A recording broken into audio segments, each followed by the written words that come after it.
janjimu ajaib. Tak ada sesuatu yang mustahil bagimu. Mujizat sampai hari ini masih terjadi. Yang sakit kau sembuhkan, yang sulit, yang susah kau berikan jalan keluar, dan yang berlari daripadamu kau akan tangkap, kau akan tangkap kembali padamu. Terima kasih bahwa di tengah-tengah masa pandemi ini Tuhan, Kau masih memberikan kesehatan kepada kami. Kau masih memberikan kesempatan kepada kami untuk pada hari ini kami memuji, memuliakan nama-Mu, mendengarkan firman-Mu ya Tuhan. Duduk di kaki-Mu Tuhan, sehingga kami pulang dengan hati yang penuh sukacita, damai sejahtera. Tak ada sesuatu pun yang dapat menghalangi, memisahkan kasih-Mu dari kami ya Tuhan. Apakah itu kemalangan, kesusahan, penderitaan, sakitnya, tidak ada satupun yang dapat memisahkan kasih-Mu dari kasih dari kami ya Tuhan. Bapa, pakai lidah dan bibir hamba-Mu ini ya Tuhan, untuk mengutarakan isi hati-Mu. Bukan aku yang berbicara ya Tuhan, tapi Engkau ya Tuhan. Jadikan aku saluran hayat-Mu. Yes Lord, mengalir, meluap, dan sampai kepada anak-anak-Mu yang mendengarkan firman-Mu di sini. Dan disitulah Roh Kudus akan bekerja, mengubah setiap hati anak-anak-Mu yang putus asa menjadi penuh harapan Tuhan. Yes Tuhan, berbicaralah Tuhan, berbicaralah. Kami siap mendengarkannya. Terima kasih Tuhan. Mari semua yang siap untuk diberkati sama-sama katakan amin. Silakan duduk. Mari beri kemuliaan dulu buat Tuhan Yesus. Haleluya. Sungguh WL singer, musician, kemudian penari latar, madu suara, hebat semuanya. Beri tepuk tangan dulu buat mereka. Ya, mereka melayani Tuhan dengan segenap hati. Saya merasakan hadirat Tuhan. Saudara merasakan juga? Amin. Saudara, pagi ini topiknya adalah kekuatan dan ketakutan. Siapa di antara saudara-saudara yang masih dalam kekhawatiran dan ketakutan? Silakan angkat tangan. Enggak ada? Hanya satu. Bagus, saya pulang aja, nggak perlu bicara lagi. Oke. Ya, mungkin ada yang malu ya mengaku kalau saya coba keliling. Saudara-saudara, kenapa kita khawatir dan takut? Mari kita coba.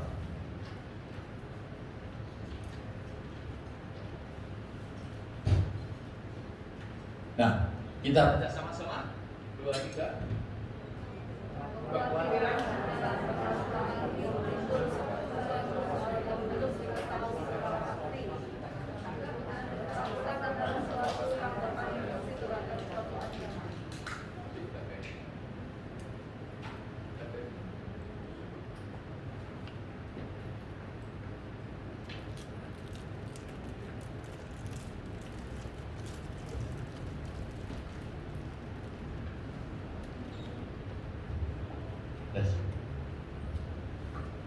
Saudara-saudara, terlihat bahwa kekhawatiran itu adalah perasaan yang timbul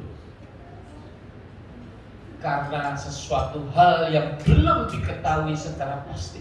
Sudah khawatir, padahal itu belum tahu apa yang terjadi. Sehingga sedangkan ketakutan adalah suatu tanggapan emosi terhadap satu rancangan. Nah, saudara-saudara,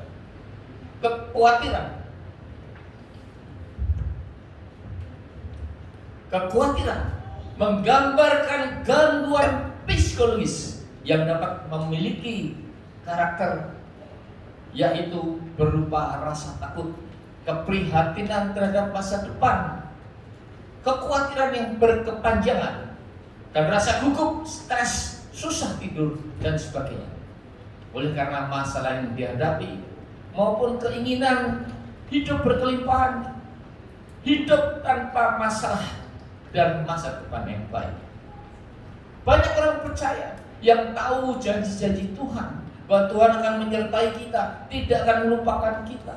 Allah turut bekerja dalam segala sesuatu. Ia membuat segala sesuatu indah pada waktunya, tapi semua itu tidak ada gunanya, saudara. Karena apa? Karena pikiran kita, perasaan kita mengalahkan semua itu. Ya. Dalam pandemi COVID ini, saya kira banyak yang terpengaruh. Mall sepi, toko-toko sepi, mungkin ada yang di PHK, bisnisnya macet dan sebagainya. Sudah, virus corona lebih ditakuti daripada Allah itu sendiri. Sekalipun dikatakan bahwa kita harus hidup dengan iman, tetapi kenyataannya sangat sulit untuk dapat hidup tetap dalam damai sejahtera dan sukacita, karena badai dan gelombang kehidupan menerpa kehidupan kita. Jadi, apakah penyebab yang sebenarnya? Saudara-saudara, kekhawatiran dan kekuatan ternyata disebabkan oleh tadi apa? Perasaan dan emosi. Perasaan dan emosi itu adalah bagian daripada jiwa kita. Jiwa kita adalah pikiran, emosi, dan kehendak. Jadi, yang menyebabkan kita takut adalah ketakutan itu sendiri. Orang yang takut mati, mati enggak? Mati juga. Yang tidak takut mati, mati juga, saudara-saudara. Karena itu dalam Matius 6 ayat 27 dikatakan. Baca sama-sama, 2, 3. Siapakah di antara kamu yang karena kekhawatirannya dapat merubah saja pada jalan hidupnya?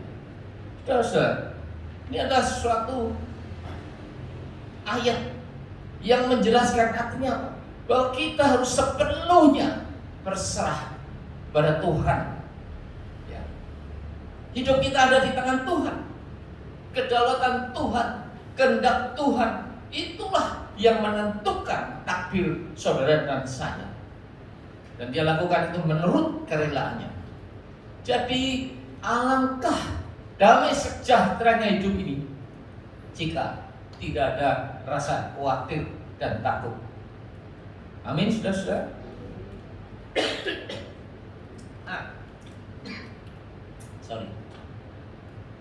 Jiwa kita, yaitu pikiran, emosi, dan kehendak, adalah kubu pertahanan yang diserang iblis.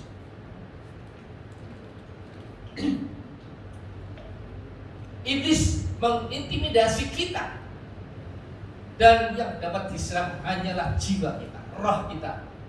Tidak dapat diserang. Seperti Ayub, tubuhnya menjadi sengsara. Ya.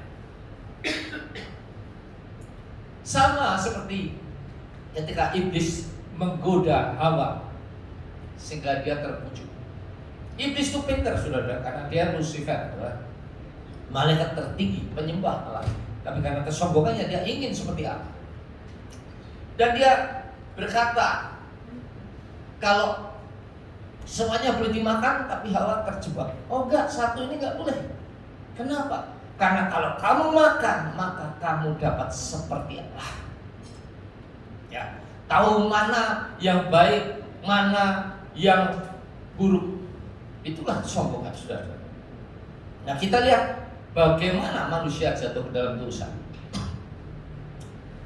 Perempuan itu melihat bahwa buah pohon itu baik untuk dimakan dan sedap kelihatannya. Lagi pula pohon itu menarik hati karena memberi pengertian. Lalu ia mengambil dari buahnya dan dimakannya. Dan diberikannya juga kepada suaminya yang bersama-sama dengan dia, dan suaminya pun memakannya. Sudah pertama kali melihat, inilah panca indera tubuh, ya, bahwa pohon itu baik untuk dimakan dan sedap kelihatannya. Emosinya kemudian timbul, wah ini enak juga pohon. Apa? buahnya ya. Kemudian apa? Pohon itu menarik hati karena memberi pengertian masuk ke dalam pikirannya. Jadi melihat emosinya timbul masuk ke dalam pikirannya. Lalu yang mengambil dari buahnya, tekadnya terjadi, diambil buah itu dan dimakannya. Jadi dari panca indera, pikiran, emosi, kemudian tekad, itulah jiwa kita.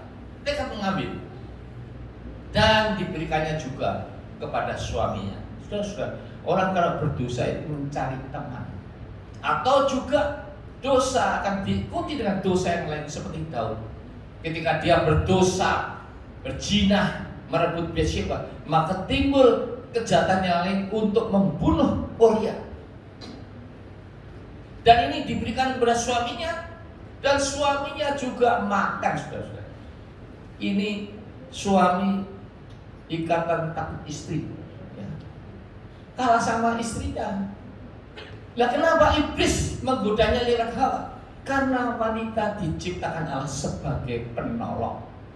Tapi seringkali ibu-ibu ini dominan, atau laki-lakinya ini kayak teror kasih nyowo, ya. Saya dulu pernah ikut pendeta, sudah kalah sama istrinya. Istrinya lebih dominan. Ibu saya dulu juga gitu, lebih dominan. Ayah saya kalah. Nah, kalau ibu-ibu begitu jangan ya, karena apa? Wanita diciptakan sebagai leher, menopang kepala, yaitu laki-laki sebagai iman. Kalau kita lehernya sudah balik merintah kepala, maka sudah tidak terjadi hukum kebahagiaan keluarga, saudara. Ya. Nah, saudara, iblis juga mencobai kita lewat apa? Pendengaran. Ya.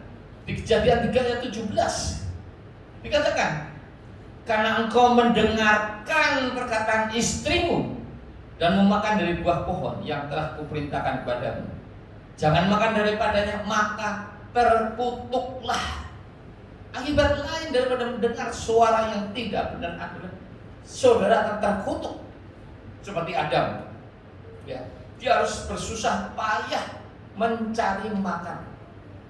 Kalau dulunya Adam dan Hawa tinggal memetik buah, ya, tinggal memetik buah sudah tersedia. Sekarang setelah dia berdosa, dia dikutuk keluar dari tangan itu. Ini artinya apa, saudara? Ketika hidup kita ini dalam kebenaran dan dalam kekudusan, maka Allah menyediakan semuanya bagi kita. Tetapi ketika kita meninggalkan Allah, itulah kesulitan mulai terjadi. Banyak orang-orang yang kecewa kepada Tuhan karena masalahnya nggak selesai, mencari pelarian semu, narkoba, ya, judi, mabuk, berzina, semuanya itu adalah pelarian yang semu, saudara-saudara. Saudara harus tunduk tetap apapun yang terjadi. Nah, begitu juga Sarah itu berkata kepada Adam, ya, karena dia nggak punya anak, udah saya kasih hambanya Sarah, ya. Nah, saya kasihkan, ambil aja. Nah, karena kesalahan ini Abraham membuat kesalahan yang sangat besar karena keturunannya melawan saudara-saudara kita. Kelakuannya seperti keledai liar, sudah dimurkakan, saudara. Karena itu ibu-ibu jangan pelihara pembantu yang cantik seperti Inem, ya. Kalau dikasih mau, karena tidak punya anak atau sudah mau, wah suaminya pasti mau, ya. Ya, tapi di sini nggak ada lagi di luar sana, atau mungkin di sini nggak ada yang ngaku, jangan tahu. Ya. Nah, karena kesalahan itu sampai sekarang, saudara-saudara, banyak teroris apapun juga yang membuat gereja dibakar, dibom dan sebagainya. Nah, agar tidak khawatir dan takut, apa yang harus kita perbuat? Mari baca. Satu, jangan, baca sama-sama, jangan. Yang keras semuanya.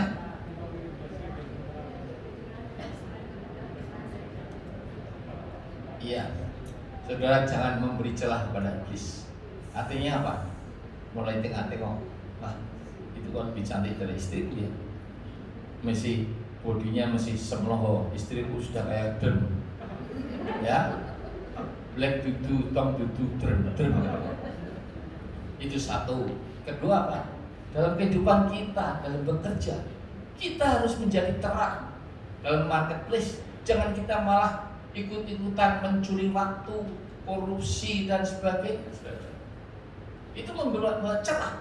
Oh, aku pengen kaya, aku pengen ini, itulah celah. Iblis melihat celah itu, maka dia akan masuk dalam jiwa Anda seperti tadi diserap.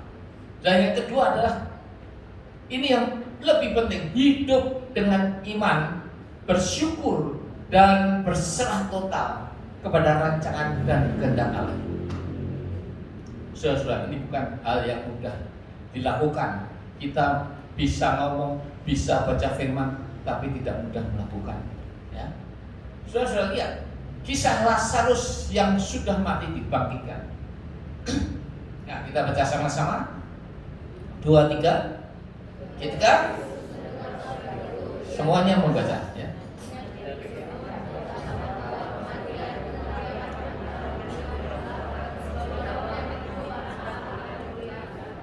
Iya, saudara-saudara, penyakit itu tidak akan membawa kematian, ya, tetapi menyatakan kemuliaan Allah. Sebab oleh penyakit itu anak Allah akan dimuliakan. Saudara-saudara, kenapa Tuhan Yesus sengaja mengundur keberangkatannya ke Betani 2 hari sehingga Lazarus mati, membusuk, ya. Dia ingin mematahkan tradisi kepercayaan orang Yahudi bahwa setelah 3 hari maka roh orang yang meninggal akan meninggalkan dunia ini. Dan itu adalah tradisi kepercayaan orang Yahudi. Tuhan Yesus ingin mematahkan itu. Dan 3 hari kalau ada yang menghidupkan itu adalah nabi. Tetapi kalau 4 hari itu adalah Mesias. Dan Tuhan Yesus memang adalah Mesias. Inilah maksud Tuhan Yesus, sengaja, ya. Karena itu, jika saudara-saudara saat ini mengalami masalah-masalah, itu adalah bagian dari kehendak dan rancangan Allah untuk memuliakan Dia. Tuhan izinkan semua masalah-masalah itu terjadi. Karena apa? Karena tadi ada saatnya Dia membuat segala sesuatu indah pada waktu itu. Ada saatnya ketika saudara terlepas dari masalah itu, oh, aku baru tahu bahwa ternyata inilah maksud Tuhan. Ya. Allah terus bekerja dalam segala sesuatu untuk mendatangkan kebaikan bagi mereka yang mengasihi Dia. Kalau saudara enggak mengasihi Tuhan, maka mujizat tidak akan terjadi. Kalau saudara tidak mau membayar harga dalam mengikut Yesus, mujizat jangan diharapkan terjadi. Karena Yesus berkata apa? Syaratnya mengikut Dia adalah sangkal diri, pikul salib, dan mengikut Dia. Itu susah. Sangkal diri, saudara ketika dihina orang, ketika diajak orang, saudara nggak salah, pasti nggak terima. Ya. Sangkal diri, keinginan saudara, ego saudara, itu adalah hal yang harus kita buang. Dan musuh yang terbesar adalah ego kita, kesombongan kita. Kita musuh orang lain gampang, musuh diri sendiri itu yang paling sulit. Ya. Saudara mungkin putus asa. Wah, masalahku kayaknya sudah nggak ada solusinya lagi. Semuanya sudah mentok. Yang di dalam kesaksian saya akan beritahukan. Contohnya apa, Pak? Ya saudara. Sarah itu umurnya 89 sudah mati haid. Ya. Kok bisa melahirkan? Karena janji Allah. Sampai sekarang di mana teknologi medical sains segala macam begitu maju, tapi tidak ada satupun yang dapat membuat wanita yang sudah mati haid dapat hamil. Benar saudara? Tapi bagi Tuhan tidak ada yang mustahil, semuanya bisa. Apalagi tembok Yeriko. Tembok Yeriko itu tebalnya 4 meter, di sananya 4 meter, tengahnya ada space 3 meter. 11 meter sudah. Lucu kelihatannya, nggak masuk akal. Disuruh mengelilingi setiap hari, mengelilingi tembok Yeriko itu sekitar 1 jam. Dan disuruh diam saja, nggak boleh ngomong. Tentara kan kepengennya perang, ini cuma keliling, diem aja. Sampai rumah tanya istrinya, gimana? Ya cuma diem aja. Besoknya lagi diam lagi. Sampai rumah nggak terjadi apa-apa. Sampai hari yang ke-7 suruh ngitari 7 kali, kemudian bersorak-sorai. Disitulah tembok Yeriko rubuh. Nggak masuk akal saudara-saudara. Dalam merubuhkan tembok ini harus digempur pakai hammer, betul? Ini cuma sorak-sorai, rubuh. Dan rubuhnya itu aneh. Jadi bukannya jadi yang sini ke kanan, yang ini ke kiri. Jadi tentara Israel dengan mudah naik. Inilah mujizat pasti terjadi jika kita mengamini. Jika kita percaya dengan iman bahwa saat ini mungkin aku punya masalah, tapi ada waktunya aku keluar dari masalah itu dan aku akan bersorak-sorai memuji Tuhan bahwa Allah itu hidup. Tidak ada sesuatu yang mustahil bagi Dia, saudara-saudara. Ya, nah, saudara-saudara, begitu juga apa yang dilakukan Maria dan Marta ketika Tuhan Yesus datang. Maria bersimpuh di kaki Tuhan Yesus mendengarkan firman, sedangkan Marta sibuk melayani. Ya, mungkin masak ini itu segala macam. Marta malah berkata kepada Tuhan Yesus, Tuhan, kenapa kau biarkan Maria diam aja, nggak mau kau suruh membantu aku? Nah, saudara-saudara, ternyata pelayanan kita, apakah kita aktif sebagai singer, musician, semuanya itu tidak ada gunanya kalau kita tidak melakukan dengan hati kita. Allah adalah yang terutama di atas segala-galanya. Ya. Nah, sudah kembali lagi, Marta ketika Tuhan Yesus datang, dia mengundang Maria. Maria dulunya nggak mau, dia kecewa. Kenapa Tuhan kau datang terlambat sehingga Lazarus mati? Kalau kau tidak terlambat, Lazarus akan hidup. Ya, bukankah itu seperti kita, saudara? Kenapa Tuhan doaku tidak didengar? Orang lain yang lebih jelek dari aku, yang hidupnya lebih tidak kudus dari aku, tidak lain, kau kabulkan doanya sedangkan aku tidak. Inilah saudara, kita sering kecewa pada Tuhan ketika doa kita, permohonan kita tidak dijawab. Ada 3 cara Tuhan menjawab doa kita. Pertama, Dia akan berkata yes, dan kita akan dikabulkan apa yang kita minta. Tapi ketika Dia berkata no, maka Dia akan memberikan sesuatu yang lebih baik. Dan ketiga adalah wait, tunggu. Tuhan akan memberikan yang terbaik bagi kita. Ya. Suatu contoh, orang jual material, Tuhan, aku pengen istri kayak Syahrini, cantik, catar pembahana, hidungnya mancung, baunya harum. Tapi Tuhan memberikan, maaf nih, seperti Priti Gloria, tahu ya, yang gajah abu. Loh Tuhan, kok saya dikasih gajah abu kan? Nah, tapi di balik itu ada rencana Tuhan yang indah. Kenapa?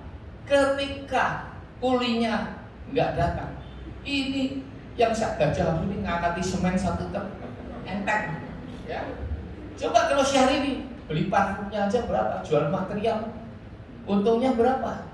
Ya Tuhan itu tahu apa kebutuhan kita, bukan keinginan kita. Ya, demikian juga ngangsu air dari sumur. Wah, ini kuat sekali. Nah, Syahrini mana bisa lebih, saudara? Bisa ya cuma kemayu aja. Ini salah satu contoh. Ya, jadi itulah saudara-saudara.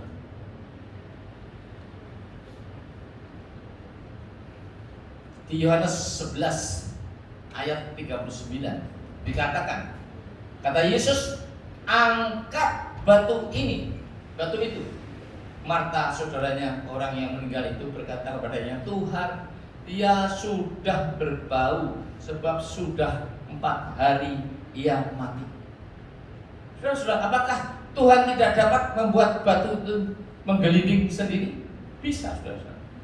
Angin topan aja berhenti ketika dia bilang, diam, diam kau. Tetapi kenapa?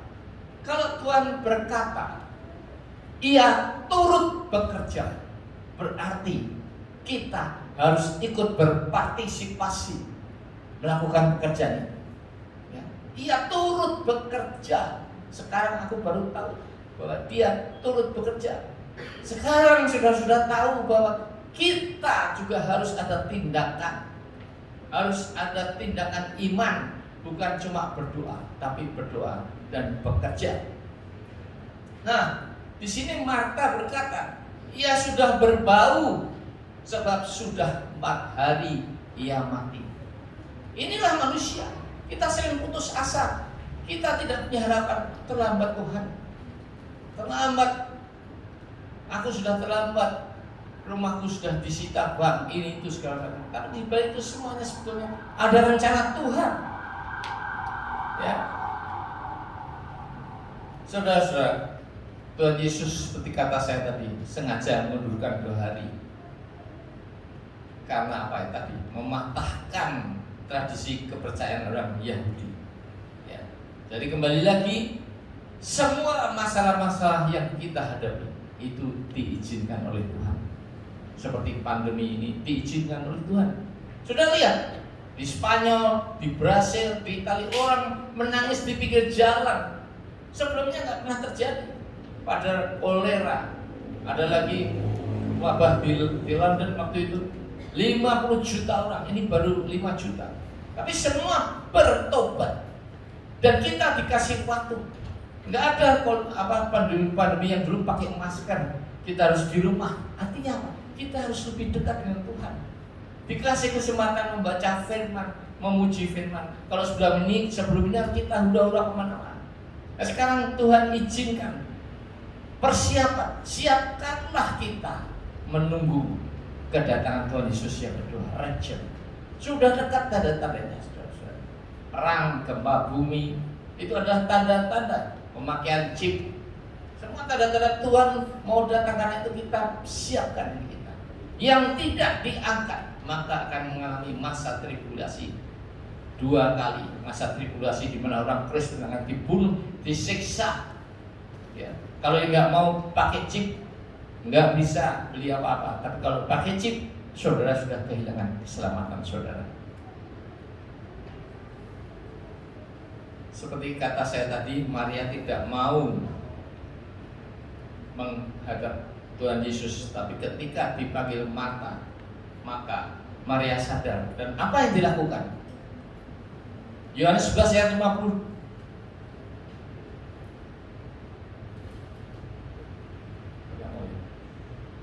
Yohanes 11 ayat 32.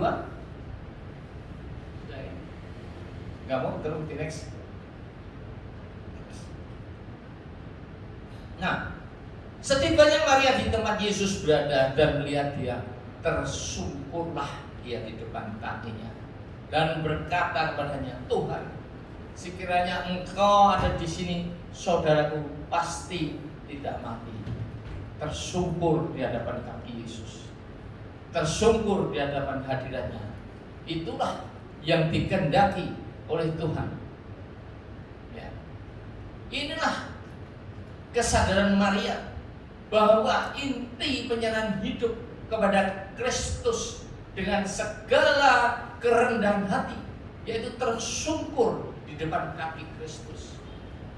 Dengan rendah hati, mawas diri, kita minta ampun kalau selama ini Tuhan, aku lebih mementingkan, lebih tergantung pada manusia daripada Engkau sendiri Tuhan.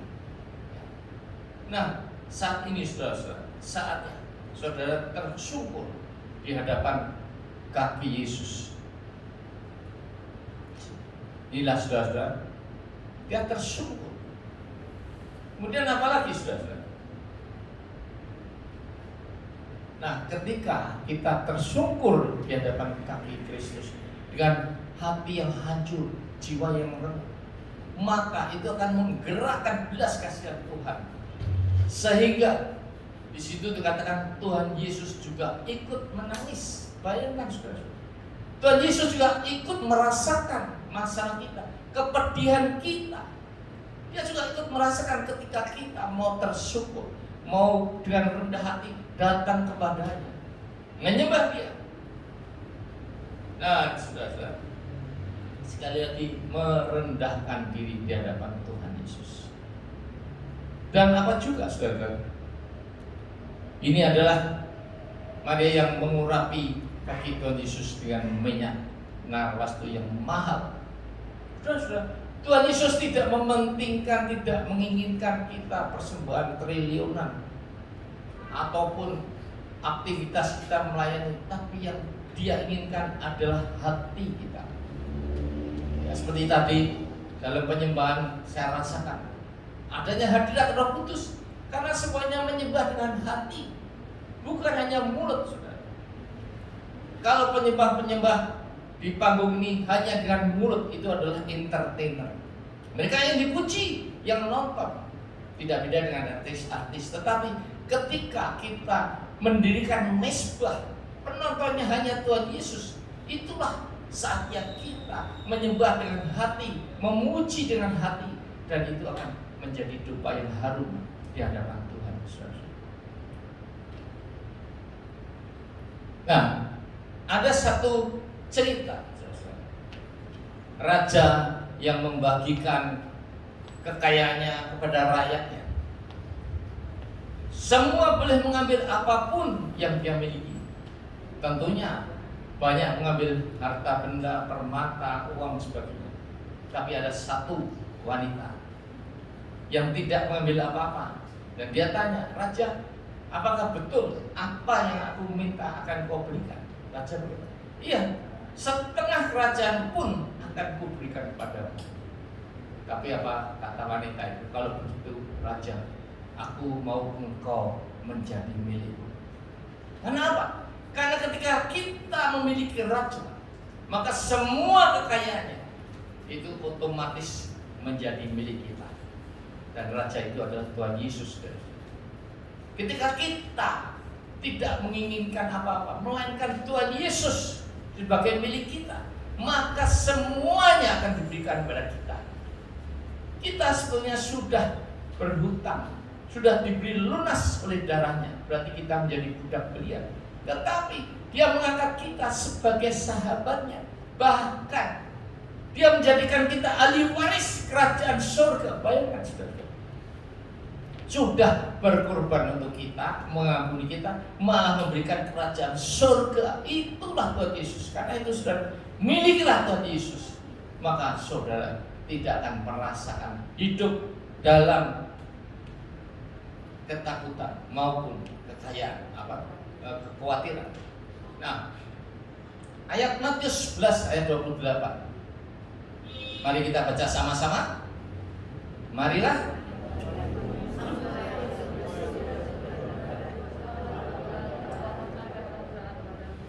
Saudara, kalau saudara saat ini sedang letih, lesu, capek dengan masalah-masalah, datanglah kepada Tuhan Yesus. Karena Dia Bapa yang baik. Dia akan memberikan kelegaan pada saudara. Lega semuanya hilang. Seperti nyanyian dari McAlmon. Ya.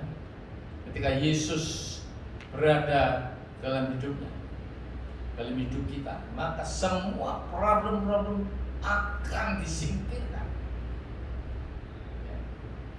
Inilah hatinya. Mari saudara-saudara, kita berlututlah di depan Tuhan Yesus. Berlutut mohon belas kasihan Tuhan Yesus. Tuhan, kasihani aku Tuhan, kalau selama ini aku tidak percaya padamu, aku tidak punya iman bahwa bagimu tak ada yang mustahil. Berlututlah dengan segala kerendahan hati saudara, mohon pertolongannya, mohon kekuatan badannya dalam menghadapi segala masalah-masalah yang ada.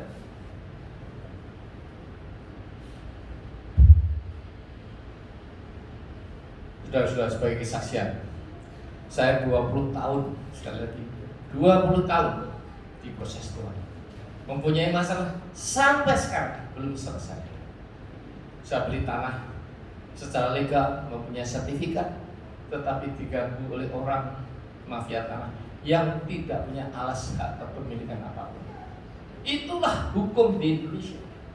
Ya, contohnya GKI Yasmin, 15 tahun putusan Mahkamah Agung diteruskan. Ombudsman juga memutuskan harus di situ, tetapi wali kotanya membuat putusan yang lain. Itulah hukum di Indonesia. Putusan Mahkamah Agung aja nggak dituruti. Ya. Nah, saudara-saudara, waktu itu sudah tertutup semua jalan tindakan hukum. Saya mengalami pengadilan 9 kali, mulai dari tahun 2001 sampai sekarang, 20 tahun, saudara-saudara. Nah, bahkan saudara-saudara, terakhir Kapolri datang ke Semarang, Barreskrim, tidak ada semuanya yang dapat menyelesaikan. Saya sempat 2 hari, saudara-saudara, saya jadi gelisah, iman saya goyah. Tuhan, kenapa Tuhan sampai sekarang belum selesai? Apalagi yang harus diproses dalam hidup. Nah, ketika saudara mempunyai masalah, jangan menyalahkan Tuhan, tapi bercermin kesalahan apa yang masih ada dalam diri sehingga nggak selesai-selesai. Tapi kemudian setelah 2 hari saya mendapatkan rema tadi, bahwa Tuhan Yesus sengaja mengundurkan kedatangannya di Betani 2 hari agar mati.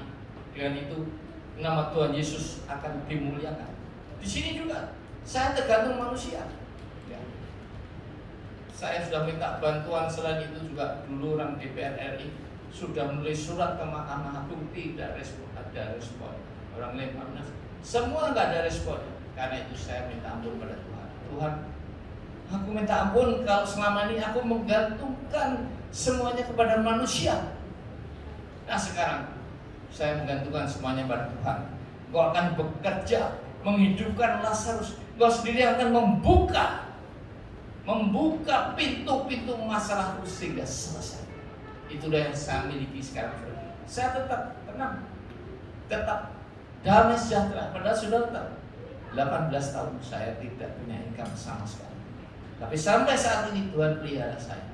Saya bisa pelayanan kemana-mana, dari Saud lagi, Ambon, jauh Irian, sampai ke Pematang Siantar, bahkan ke luar negeri, Malaysia, Hong Kong, Filipina, Australia. Semuanya disediakan oleh Tuhan. Seperti kata-kata itu, Jehovah Jireh, Tuhan Allah menyediakan. Kalau kita punya iman itu, tidak ada sedikit ketakutan maupun kekhawatiran dalam hidup kita. Nah, saudara-saudara, sekarang saya lebih merasakan damai sejahtera daripada dulu. Ketika saya keliling dunia 23 negara, 10 tahun saya tidak pernah pergi. Hanya istri saya, mertua saya, anak-anakku bilang, "Papi ini cari uang terus." Saya menjadi hamba mama, saudara-saudara. Karena saya pikir kalau kaya itu bisa senang, padahal enggak, saudara-saudara. Sekarang saya lebih damai sejahtera, tidur lebih enak, ya. Bau bantal langsung tidur. Kalau dulu kan sampai jam 11, jam 12 baru tidur, saudara. Nah, saudara-saudara, selain itu juga tadi tembok Yeriko memberikan rema kepada saya bahwa tidak ada yang mustahil bagi Tuhan. Ternyata ada rencana yang indah di balik semuanya itu, ya. Yaitu sekali lagi, bergantunglah sepenuhnya kepada kehendak Tuhan, rancangan Tuhan dan kedaulatan Allah. Maka saudara tidak akan takut lagi, tidak akan khawatir lagi apa yang terjadi besok. Terserah Tuhan. Aku sudah menyerahkan semuanya dalam Tuhan. Karena Tuhan berjanji akan senantiasa apa? Memelihara, tidak akan melupakan kita. Buktinya saya nggak pernah makan nasi kecap, saudara, apalagi kelapa. Padahal nggak ada ikan, tapi nggak tahu ada aja jadi. Ya, istri saya kadang-kadang buat lumpia, risol, ada yang membeli. Ada semua yang Tuhan sediakan. Bahkan saya waktu pergi kemana-mana itu dananya besar, ada yang membayari. Ya. Coba saudara-saudara, Janganlah takut dalam hidup ini. Ketika kita berserah, Tuhan pasti akan pelihara kita. Maka hidup saudara akan damai sejahtera. Nah, ada 2 ayat penutup yang mengubah paradigma dan pikiran saudara. Ketika kita bicara kata penutup, yang tidur bisa bangun ya.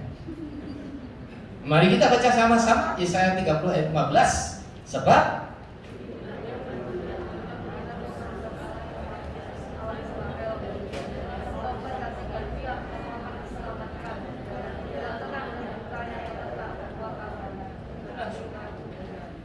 sudah ketika mengelilingi tembok Yeriko, hanya diam, gak boleh ngomong, ya. Dan ya, Nabi Yesaya berkata, dalam tinggal tenang dan percaya terletak kekuatan. Apa artinya? Ketika kita percaya, kita tenang, kita punya Bapa yang Maha Baik, maka saudara-saudara, itu adalah kekuatan bagi kita. Tapi dikatakan di sini apa? Tetapi kamu enggan. Tetapi kita tidak melakukan yang diperintahkan Allah, karena kita tidak percaya, karena kita masih khawatir, masih takut.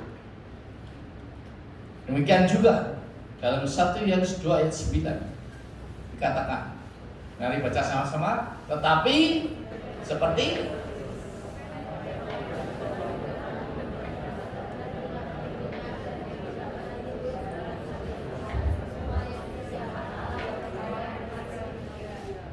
nah, saudara-saudara, ayat ini berlaku terjadi dalam hidup saya. Tetapi kalau saya teruskan semua, nanti 1 kali khotbah lagi, biar dipanggil lagi. Nah, cukup lama.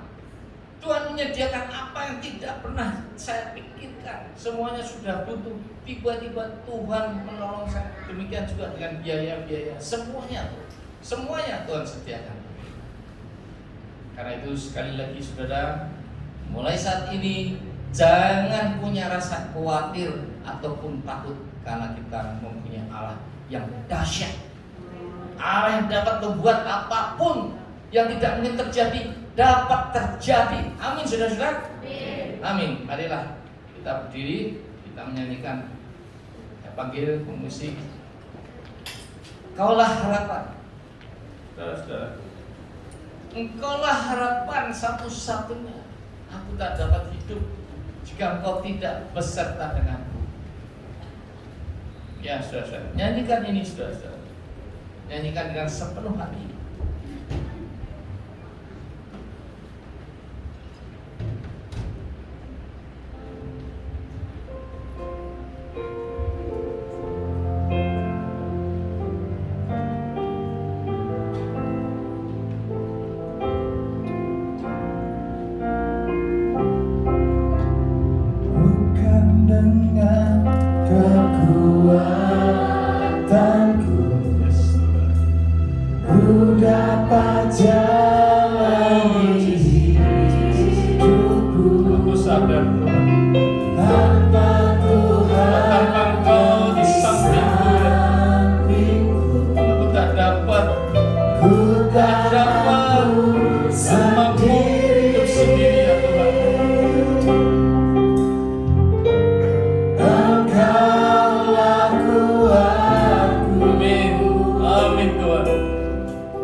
Nyanyikan dengan hati sepenuhnya.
Pandanglah wajah Tuhan Yesus.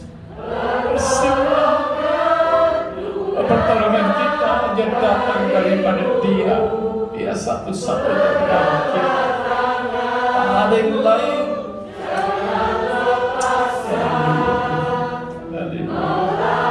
Terima kasih. Terima kasih. Yes, Lord. Mari kita sembah Tuhan. Terima kasih Tuhan.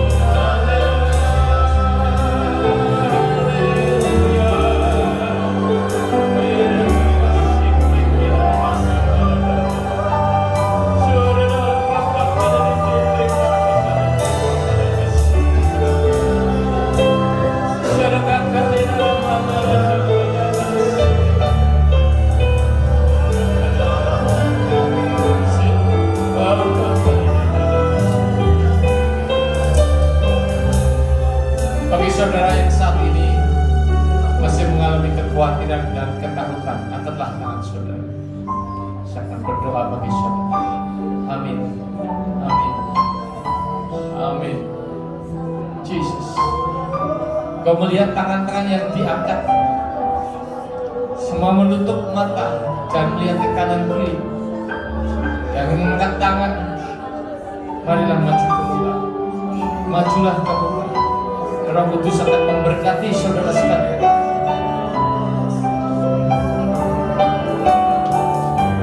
Yang mempunyai sakit penyakit, majulah. Maju yang sakit penyakit sebelah sini, yang masih khawatir sebelah kanan saya, yang sakit sebelah kiri.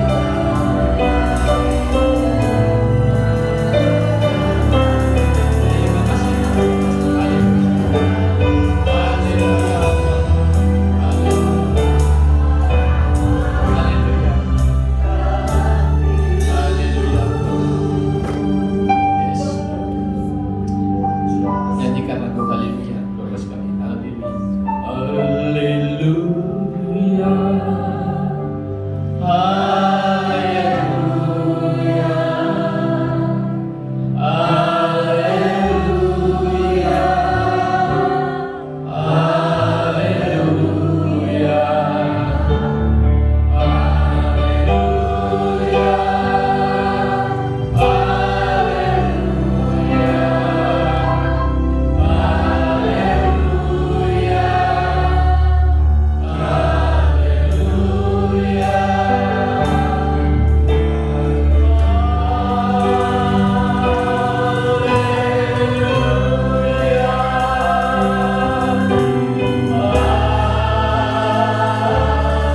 Ya Bapa, terima kasih ya Bapa atas firman-Mu.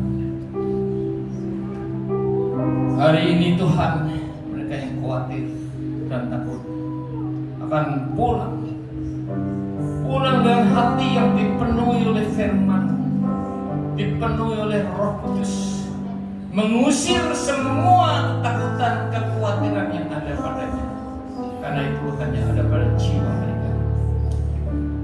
Iblis tidak dapat lagi mengintimidasi anak-anak-Mu ya Tuhan. Mereka bebas. Engkau membebaskan mereka Tuhan dari segala rasa kekhawatiran dan ketakutan. Demikian juga yang sakit itu, jika dia mempunyai iman ya Tuhan, maka seperti perempuan yang berdarah 12 tahun berkata, jika aku jamah jubahnya, aku akan sembuh. Itulah iman, saudara. Itulah iman yang harus kita percaya. Dan Tuhan, mereka semuanya pulang dengan hati yang penuh damai sejahtera dan kesembuhan ilahi yang mustahil bagi manusia, tapi tak ada yang mustahil bagimu. Terima kasih Tuhan, Hamba-Mu berhenti berbicara, tapi biarlah Roh Kudus terus bekerja melingkupi anak-anak-Mu yang hadir pada pagi ini ya Tuhan. Yang sakit disembuhkan, yang punya masalah Kau berikan solusi Tuhan, yang hatinya lemah Kau berikan kekuatan. Terima kasih Tuhan,